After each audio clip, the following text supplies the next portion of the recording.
దర్పల్లి మండలం దమ్మన్నపేట గ్రామంలో కొనసాగుతున్న వరి ధాన్యం కొనుగోలు కేంద్రాన్ని కలెక్టర్ టి వినయకృష్ణారెడ్డి ఆకస్మికంగా తనిఖీ చేశారు.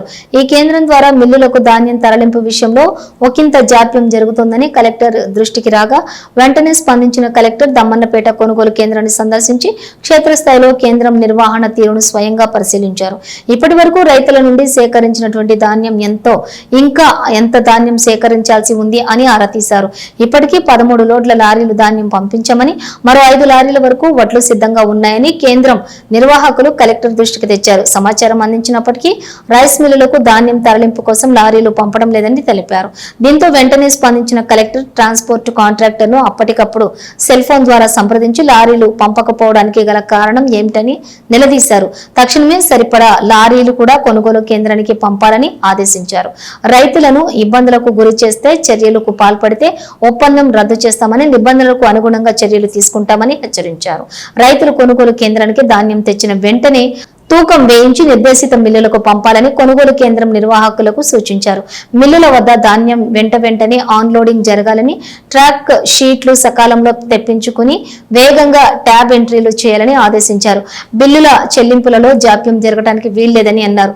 మరో వారం రోజుల పాటు కష్టపడితే ధాన్యం కొనుగోలు ప్రక్రియ సాఫీగా పూర్తవుతుందని, ఈ దిశగా అధికారులు సిబ్బంది అందరూ చొరవ చూపాలని సూచించారు. కలెక్టర్ వెంట దర్పల్లి తహసీల్దార్ శాంత, స్థానిక అధికారులు ఉన్నారు.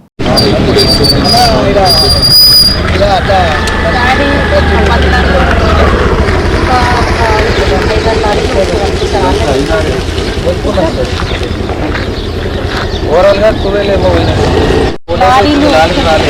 రాకపోతే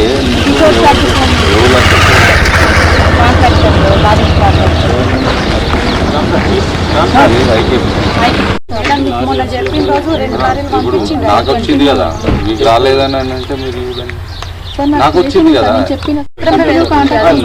లేకపోతే ఇమ్మీడియట్ గా వాళ్ళ తర్వాత డిఎం ఉంటాడు, మీకు పీడీఆర్డీఓ ఉంటాడు, అది కూడా కాదు అని లోడ్ చేయడానికి దాని ప్రకారం తెప్పించుకోండి. ఇవాళ మరి 5 కాదంటే 3 తెప్పించుకోండి. అంతసేపు కాంటైన్ వచ్చేదాకా ఇంకేదన్నా 3 రోజులు రెడీ పెట్టుకోండి. రేపు 2 రోజులు వెళ్ళిపోతాయి. ఓకే.